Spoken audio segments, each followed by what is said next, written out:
সবাই যখন অস্থির সময় পার করছিলাম এই ভিডিওটা ঠিক সেই সময়ের। Hi hello everyone, welcome back to my page, welcome back to my YouTube channel. যারা যেখান থেকে দেখছেন আজকের ব্লগটাতে স্বাগত জানাচ্ছি। দেশের পরিস্থিতি সেটা কারোই অজানা নয়।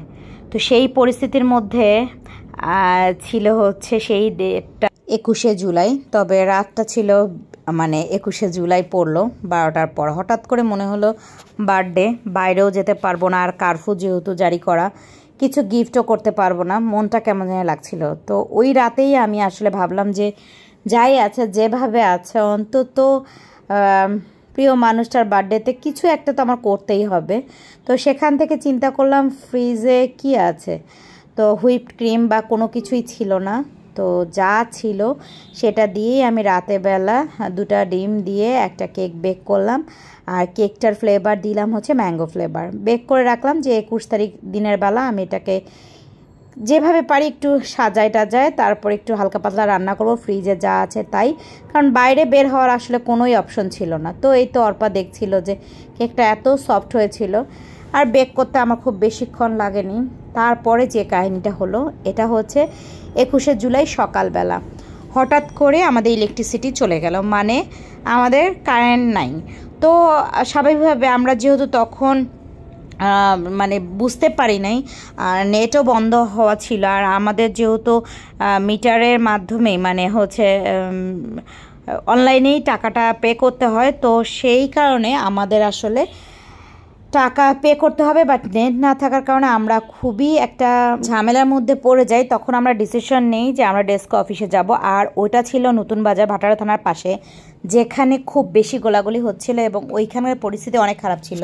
তো আমি তো কোনোভাবে আপনাদের ভাইয়াকে যেতে দিব না একাই, তারপর আমি তার সাথে চলে গেলাম সেই সকাল 9টা থেকে আমরা 2:30 3টা পর্যন্ত সেখানে সিরিয়াল ধরে। আপনাদের ভাইয়ার সিরিয়াল অনেক বড় ছিল, তো সে তো দিতে পারলো না। পরে আমি ঢুকে অনেক কষ্ট করে যাই হোক আমি টাকাটা রিচার্জ করতে পারছি। তারপর বাসায় চলে এসে দুপুরবেলা কোনো রকম ফ্রিজে যা তরকারি ছিল সেটাই খেয়েছি। আমার মনটাই খারাপ হচ্ছিল যে প্রিয় মানুষটার বার্থডে, আমি চাইছিলাম যা পারি তাই করব, বাট দিনের বেলা আমি কোনো কিছুই করতে পারিনি। লাইনে দাঁড়িয়ে থেকে 3-4 ঘন্টা আমার এত খারাপ লাগছিল, বাসায় এসে খুবই টায়ার্ড ফিল হচ্ছিল, আমি কিছুই করতে পারছিলাম না। তারপর সন্ধ্যা থেকে শুরু হলো আমার যুদ্ধ। আমি যেমনে পারলাম, হুইপ ক্রিম ছিল না, ক্রিম স্বল্প ছিল, সেটা দিয়ে কোনো রকম, আম ছিল, আম দিয়ে কোনো রকম আমি একটা কেক দাঁড় করাইছি। ক্রিম একেবারেই ছিল না।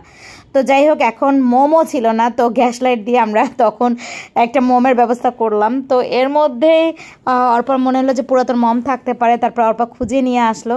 তো আলহামদুলিল্লাহ যা পারলাম, আমি সব সময় হয়তো তাকে তেমন কিছু গিফট করতে পারিনি, কিন্তু আমরা সুন্দর করে তার বার্থডেটা সেলিব্রেট করেছিলাম আলহামদুলিল্লাহ।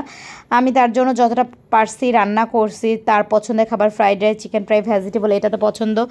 আর কিছু আনা সেই মুহূর্তে সম্ভব ছিল না, কোকটোক বা দেশের পরিস্থিতি অনেক খারাপ ছিল। তবুও আমি আমার মনে হয় এটাই হচ্ছে সবচেয়ে বাজে কেক ছিল, কিন্তু কিচ্ছু করার ছিল না, ভালোবাসার কোনো কমতি ছিল না। তো কেকটা কিন্তু খেতে অনেক মজা হয়েছিল, আর আমরা এভাবেই সেই দিনটা পার করেছিলাম 21শে জুলাই। কেকটা কাটতে কাটতে প্রায় 9টা-10টা হয়েছিল, তবুও আমরা আমাদের মতো করে সেদিন বার্থডেটা পালন করি। আর এই তো আমরা ছেলে মেয়ে মিলে আলহামদুলিল্লাহ।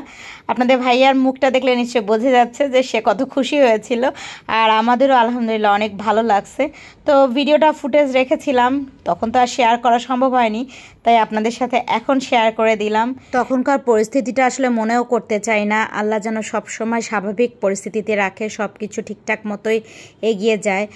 আসলে যখন আমরা খারাপ পরিস্থিতির ভিতর দিয়ে যাই তখনই বুঝতে পারি যে ভালো পরিস্থিতিটা আসলে আসাটা কতটা জরুরি দরকার। 71 সালে যুদ্ধ দেখি নাই, তবে 24-এর যুদ্ধ দেখেছি। আমি চাই না আর কোনো যুদ্ধ থাকুক।